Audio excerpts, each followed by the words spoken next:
Welcome back बेटा। आज हम आपका नेक्स्ट टॉपिक स्टार्ट कर रहे हैं, that is team and team work. ये कौन सी हमारी यूनिट चल रही है? यूनिट 3, जिसके 2 चैप्टर्स कम्युनिकेशन और ग्रुप डायनामिक्स वाला हम ऑलरेडी कर चुके हैं। अब हम आते हैं अपने चैप्टर 12 पे, that is team and team work. बहुत ईजी है ये चैप्टर भी। टीम का मतलब पहले पढ़ेंगे बेटा। टीम क्या होता है? टीम होता है जहाँ पर लोग एक साथ आते हैं और आकर किसी एक ऑब्जेक्टिव को अचीव करने के लिए, पूरा करने के लिए वो आपस में मिलते हैं। ठीक है, देखो यहाँ पर क्या लिखा हुआ है। टीम क्या होता है? Team represent a group of people. Group of people होता है हु वर्क टुगेदर। किस लिए वो ग्रुप ऑफ पीपल साथ में आते हैं? For doing some work and are accountable for achieving the goals. Accountable का मतलब होता है responsible, and they are responsible for achieving the particular goals of the organisation. समझ आ गया? टीम्स क्या होता है? टीम्स ग्रुप ऑफ पीपल होता है जो साथ में आते हैं, साथ में काम करते हैं किसी गोल को अचीव करने के लिए, और वो उस चीज़ के लिए रिस्पॉन्सिबल भी होते हैं। ठीक है, अब आते हैं फीचर्स ऑफ टीम, जहाँ पर आपको और अच्छे से समझ आ जाएगा कि टीम क्या होता है। टीम में होता है बेटा, फर्स्ट पॉइंट है small number of people. Number of people are small, कम लोग लेते हैं हम टीम के अंदर। Second is complementary skills. Complementary skills का मतलब बेटा ये है कि टीम के जो मेंबर्स होते हैं वो एक दूसरे में जो कमी होती है उसको पूरा करते हैं। जैसे फॉर एन एग्जांपल, मेरा मैथ्स वीक है, आशना मैम का मैथ्स अच्छा है, मेरी थ्योरी अच्छी है। एग्जाम्पल दे रही हूँ, सिर्फ आशना मैम की थ्योरी वीक है, तो हम यहाँ पर क्या करेंगे? मैं उनको थ्योरेटिकल करा दूँगी, वो मुझे जो प्रैक्टिकल है वो करा देंगे। तो यहाँ पर क्या हो गया? हमारी टीम ने मिलकर जो एक दूसरे की कमी थी उसको पूरा कर दिया, और हमने एक दूसरे को क्या कर दिया? कॉम्प्लीमेंट कर दिया। तो हमारे अंदर क्या है? कॉम्प्लीमेंट्री स्किल्स होते हैं जब हम टीम को साथ में लेकर आते हैं। Next is common purpose and performance goal. जो टीम मेंबर्स होते हैं उनका पर्पस क्या होता है? कॉमन पर्पस होता है जिसे अचीव करने के लिए वो साथ में आते हैं, और कुछ गोल्स होते हैं जिनको उन्होंने अचीव करना होता है। ठीक है, नेक्स्ट इज कॉमन अप्रोच। उनका अप्रोच क्या होता है? काम करने का तरीका, नज़रिया, चीज़ों को देखने का क्या होता है? कॉमन होता है, सबका एक जैसा ही तरीका, अप्रोच होता है ऑफ डूइंग द वर्क। ठीक है, next is mutual accountability. Mutual accountability means कि काम अगर अच्छा होता है तो भी वो रिस्पॉन्सिबल होते हैं, काम नहीं होता है या काम गंदा होता है या काम आधा करते हो तो भी वो उस चीज़ के लिए अकाउंटेबल होते हैं इक्वली। ठीक है, तो टीम मेंबर्स की ही रिस्पॉन्सिबिलिटी रहती है उस पर्टिकुलर टास्क को करने की या ना करने की। क्लियर हो गया आपको फीचर्स ऑफ टीम?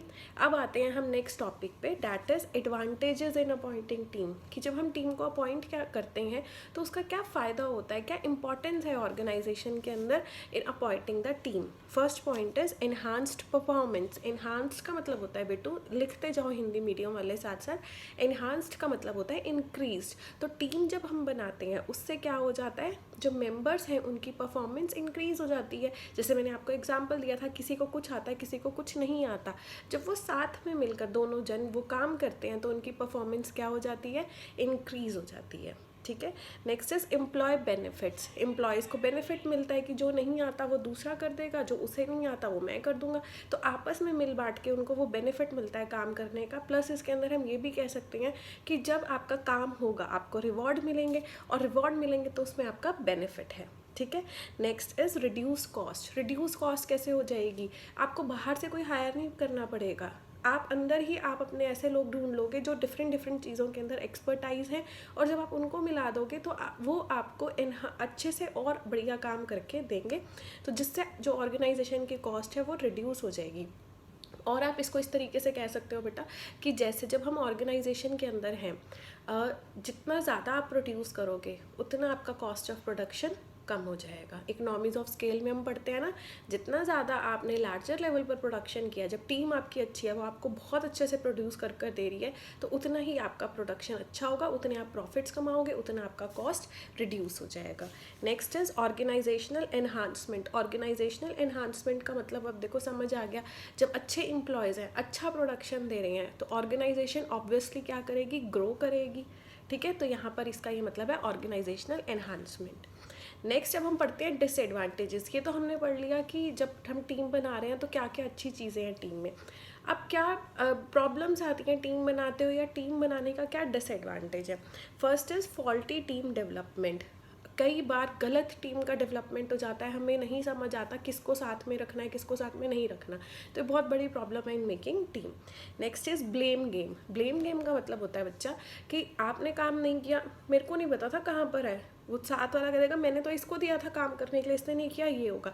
तो एक दूसरे के ऊपर ब्लेम डालते रहते हैं काम ना होने का, तो this is called as blame game. Next is unequal involvement. ये हमने ग्रुप में भी पढ़ा था ना बेटा, अनइक्वल इन्वॉल्वमेंट, कि कुछ लोग तो होते हैं निठल्ले हो जाते हैं कि मैं क्यों करूँ, रिवॉर्ड तो सबको ही मिलना है, तो वो जना अपना काम कर लेगा, मैं नहीं करता। तो कुछ लोग तो बहुत अच्छे से इन्वॉल्व होते हैं, कुछ लोग एक बैक स्टेप ले लेते हैं कि हम काम नहीं करेंगे। नेक्स्ट पॉइंट में वो कह रहा है कि एक मेंबर आउटशाइन करने का, तो कुछ मतलब मेंबर्स में एक अंदर से ऐसे होता है, जैसे क्लास में भी बच्चे होते हैं कि फटाफट मैम की नज़रों में ऐसा बनना चाहते हैं कि हम ही सबसे अच्छे हैं, हमने सारा काम किया है। तो टीम में भी ऐसे लोग होते हैं कि वो आउटशाइन करना चाहते हैं दूसरों से, तो वो क्या करते हैं, अपनी टीम पे काम ही डिवाइड नहीं करते, वो सारा काम खुद लेकर खुद कर देते हैं मैनेजर की नज़रों में अच्छा बनने के लिए, कि सारी की सारी प्रॉफिट्स प्रमोशंस उन्हें ही मिले। So this is very wrong. Next is clash of ideas. Clash of ideas होता है, सब इंडिविजुअल पर्सनस हैं, ज़रूरी नहीं है कि सबका थॉट प्रोसेस, सबकी अप्रोच, सबके आइडियाज़ मैच करे, तो कन्फ्लिक्ट के चांसेस बहुत ज़्यादा हो जाते हैं। Next is difficulty in dealing with leaders. जो डीलर्स हैं उनके साथ डील करने में थोड़ा डिफ़िकल्टी हो जाता है। टीम के जो लीडर्स हैं, क्या पता वो अलग सोच रहे हो, हम कुछ अलग सोच रहे हो, तो वहाँ पर टीम को साथ में जोड़ के चलाने में बहुत इश्यूज़ आ जाते हैं। ठीक है, तो बेटा एक बार आप देख लो कोई प्रॉब्लम है आपको इसके अंदर। हमने इसमें किया है टीम, फीचर्स क्या हैं टीम के, फिर हमने किया है क्या एडवांटेजेस हैं और क्या डिसएडवांटेजेस हैं टीम की। ये आप बहुत ईजी है, ये सब हमने ग्रुप वाले चैप्टर में भी किया है। और बेटा आपने एक काम करना है, आपने डिफरेंस पढ़ना है ग्रुप में और टीम में, कि ग्रुप क्या होते हैं, टीम क्या होता है, ये वाले डिफरेंस आप पढ़ के रखोगे। चलो moving on to the next topic, that is types of team. ये 2 मार्क्स में भी पूछ लेते हैं बेटा, टाइप्स ऑफ टीम वाला इजी भी है बहुत।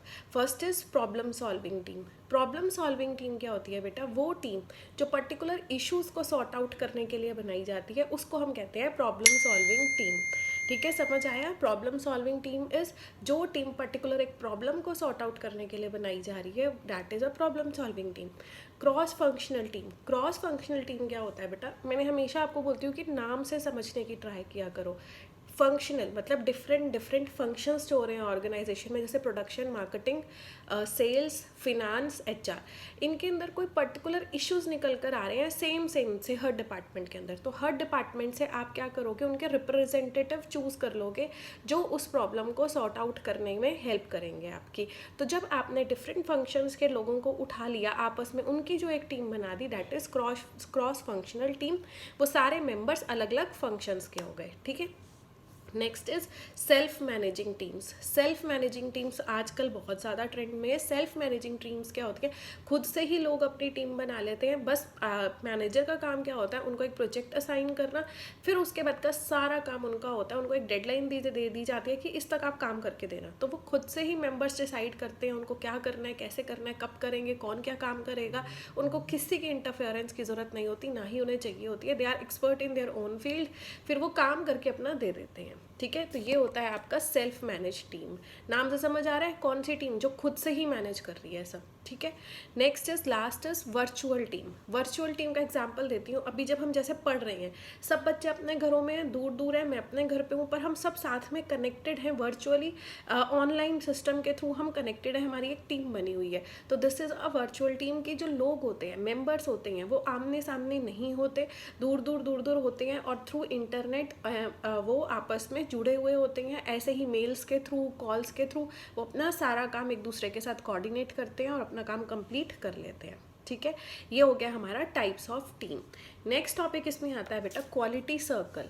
क्वालिटी सर्कल का क्या मतलब होता है कि ये स्मॉल ग्रुप ऑफ मेंबर्स की आप टीम बनाते हो हर डिपार्टमेंट में से, और इन बंदों का काम होता है सिर्फ प्रोडक्ट की क्वालिटी के ऊपर। क्वालिटी के ऊपर ध्यान होता है कि हमारी क्वालिटी में कोई प्रॉब्लम ना आए, क्वालिटी चेक करना और अच्छी क्वालिटी का प्रोडक्ट कंज्यूमर को देना, ये काम होता है क्वालिटी सर्कल का। ठीक है, अब क्वालिटी सर्कल के ऑब्जेक्टिव्स क्या हैं। ऑब्जेक्टिव है इसका, first is overall improvement of quality of product. समझ आ रहा है? किस लिए बनाई थी हमने? ताकि हम अपने प्रोडक्ट की क्वालिटी को अच्छा कर सकें। फिर इसमें है कि हम प्रोडक्शन मेथड्स के ऊपर भी ध्यान देते हैं। अगर प्रोडक्शन मेथड अच्छे होंगे, जो आउटपुट निकलना है वो भी तो तभी अच्छा होगा। तो इम्प्रूव करते हैं हम अपने इसके अंदर प्रोडक्शन मेथड्स। फिर डेवलपमेंट ऑफ एम्प्लॉयज़, अगर हमारे एम्प्लॉयज़ अच्छे होंगे तभी तो वो अच्छी प्रोडक्शन कर पाएंगे, स्टैंडर्ड क्वालिटी प्रोडक्ट बना पाएंगे। तो इसमें एम्प्लॉयज़ को, किस एम्प्लॉय को कौन सी ट्रेनिंग देनी है, कब क्या करना है, उन सब चीज़ों का भी ध्यान दिया जाता है। Next is encouragement to innovative ideas, नए नए आइडियाज़ एम्प्लॉयज़ को मोटिवेट किया जाता है कि वो नए नए आइडियाज़ निकाल कर आएँ, जिसकी वजह से हम अपनी अच्छी स्ट्रैटेजीज, अच्छा प्रोडक्शन कर पाएँ और हम अपने ऑर्गेनाइजेशन में सब बहुत क्वालिटी लेवल का प्रोड्यूस करें और ज़्यादा से ज़्यादा कंज्यूमर हमारे पास हैं। encourage next is last is building high moral of employees को हमेशा मोटिवेट किया जाता है, उनको पार्टिसिपेट करवाया जाता है, गुड सैलरीज दी जाती हैं, इंसेंटिव्स दिए जाते हैं, ताकि उनका मोरल हमेशा हाई रहे और वो बहुत अच्छा प्रोडक्शन करें, क्वालिटी प्रोडक्ट्स बनाएं, ज़्यादा से ज़्यादा कस्टमर हमारे पास हैं। ठीक है, तो ये हो गए हमारे क्या ऑब्जेक्टिव थे हमारे क्वालिटी सर्कल को बिल्डअप करने के। इसका लास्ट टॉपिक आता है डैट, नहीं लास्ट नहीं, एक और भी अभी इसके बाद। तो अब इसके अंदर जो टॉपिक आता है that is developing quality circles in the organisation. ये प्रोसेस है कि किस तरीके से क्वालिटी सर्कल बनाए जाते हैं। First is selling the idea of quality circle. सबसे पहले ऑर्गेनाइजेशन के अंदर आप सबको मोटिवेट करोगे कि भाई हमारी ऑर्गेनाइजेशन में क्वालिटी सर्कल होना चाहिए, उसकी इंपॉर्टेंस बताओगे टॉप लेवल मैनेजमेंट को, तभी तो वो लोग अग्री होंगे कि हमारे डिपार्टमेंट में क्वालिटी सर्कल होना चाहिए। Second is constitution of quality circle. बेटा भी ये बाद में कराऊंगी, पहले वो स्लाइड निकल गई है, वो कर लेते हैं। ठीक है, constitution of quality circle means कि जब आपने अपने ऑर्गेनाइजेशन में बात कर ली कि क्वालिटी सर्कल होना चाहिए, फिर आप क्या करोगे, कॉन्स्टिट्यूट करोगे, क्वालिटी सर्कल बनाना शुरू करोगे कि कौन कौन इसके मेंबर्स होने चाहिए। फिर उसके बाद है एनालिसिस ऑफ क्वालिटी प्रॉब्लम्स। फिर आप एनालाइज करोगे कि क्या क्वालिटी इश्यूज हैं जिनके ऊपर हमें काम करना है। Next is problem solving. पता चल गया ये इश्यूज हैं जिनके ऊपर हमें काम करना है, अब आप उन पर काम करना स्टार्ट करोगे, प्रॉब्लम सॉल्विंग देखोगे कि किस तरीके से आपने करनी है। नेक्स्ट इज अब टॉप मैनेजमेंट के पास आप अपने सजेशंस लेकर जाओगे कि ये इश्यूज थे, इसको हम इस तरीके से सॉर्ट आउट करने का ट्राई कर रहे हैं। ये सब चीज़ें आप किसके पास लेकर जा रहे हो, टॉप मैनेजमेंट के पास। And last point is implementation, that is कि जो आपने सजेशंस दिए थे और जो टॉप लेवल मैनेजमेंट में अप्रूव किए हैं, उन्हें अब आप क्या कर दोगे, इम्प्लीमेंट कर दोगे इन योर ऑर्गेनाइजेशन। ठीक है, अब हम आते हैं कि क्या प्रॉब्लम्स आती हैं हमें क्वालिटी सर्कल बनाने में। 4 तरीके की प्रॉब्लम आती हैं। First is negative attitude. किसी को इसकी इंपॉर्टेंस ही नहीं लगती, सबको लगता है क्या बेकार का काम है, एक्स्ट्रा बर्डन पड़ेगा, तो नेगेटिव एटीट्यूड रहता है टुवर्ड्स क्वालिटी सर्कल। सेकेंड में कह रहा है लैक ऑफ एबिलिटी, और क्वालिटी सर्कल मेंटेन करने के लिए आपको एक्सपर्टाइज चाहिए जो क्वालिटी के ऊपर फोकस कर सकें, पर ऐसा नहीं होता है। ऑर्गेनाइजेशन में से ही उठाकर एम्प्लॉयज़ को रख लिया जाता है, तो वो एक्सपर्ट थोड़ी है उस चीज़ के, वो अपने नॉर्मल मेंबर्स ही तो रख लिए, तो इतनी एबिलिटी नहीं होती। Next is lack of management commitment. Top level management भी इतना इसके ऊपर प्रेशर नहीं डालती है, उनको लगता है बेकार का काम है, एज सच वो इस चीज़ को सीरियसली नहीं लेते हैं। And last is non implementation of suggestion. हमने प्रोसेस का लास्ट पॉइंट पढ़ा था कि हमें इम्प्लीमेंट करना है, सजेशन दे दिया पर कोई भी उन सजेशंस को इम्प्लीमेंट नहीं करता है, वो ऐसे कि ऐसे ही पड़े रहते हैं। अगर कोई बता भी दे ये प्रॉब्लम आ रहा है क्वालिटी में, इसको हम ऐसे सॉर्ट आउट कर सकते हैं, बस अब जो लास्ट पॉइंट रह जाता है इम्प्लीमेंट करने वाला, उस इम्प्लीमेंटेशन का सीरियसली इम्प्लीमेंट उसको नहीं करते हैं, क्योंकि टॉप मैनेजमेंट जो है उसको उतना सीरियसली नहीं लेती है, उसको लगता है ये वेस्ट ऑफ टाइम है। तो देख लो बेटा, अभी ये चैप्टर हमारा कंप्लीट हो गया है। किसी को इसमें कोई इशू, आज मैंने कोई क्वेश्चन नहीं पूछा है आप लोगों से, तो अगर समझ आया तो कमेंट बॉक्स में यही बता देना कि मैम अच्छे से समझ आया है या नहीं आया, और आपका ये लॉकडाउन का टाइम कैसे बीत रहा है ज़रूर मेंशन करना। मैं प्रे करती हूँ कि आप लोगों के घर में सब ठीक हों, आप भी ठीक हो, आपके फैमिली मेम्बर्स, रिलेटिव्स सब बहुत अच्छे से हों। अब एक बार देख लो बेटा, किसी को कोई इशू है इसके अंदर। आज हमने क्या क्या किया है, टीम, ठीक है, टीम के फीचर्स क्या होते हैं, फिर हमने advantages, disadvantages, types of team किया है, फिर क्वालिटी सर्कल पढ़ा है, उसकी क्या प्रॉब्लम्स होती हैं बनाने, ऑब्जेक्टिव्स क्या होते हैं, देन हमने पढ़ा था इसके अंदर इसकी प्रोसेस क्या होती है, और ये लास्ट टॉपिक पढ़ा था हमने कि प्रॉब्लम्स क्या होती हैं इम्प्लीमेंटेशन ऑफ क्वालिटी सर्कल की। ठीक है, अच्छे से पढ़ो, समझ आया हो तो लाइक बटन दबाओ, अपने और फ्रेंड्स को भी अगर आप शेयर करना चाहते हो तो करो, जो घर पर हैं, जो एक्सेस नहीं कर पा रहे हैं क्लासेस को, तो वो भी ताकि इस चीज़ से गेन करें। और कमेंट बॉक्स में मुझे बताओ कि कैसा लगा। And all the best, stay safe, bye bye बेटा।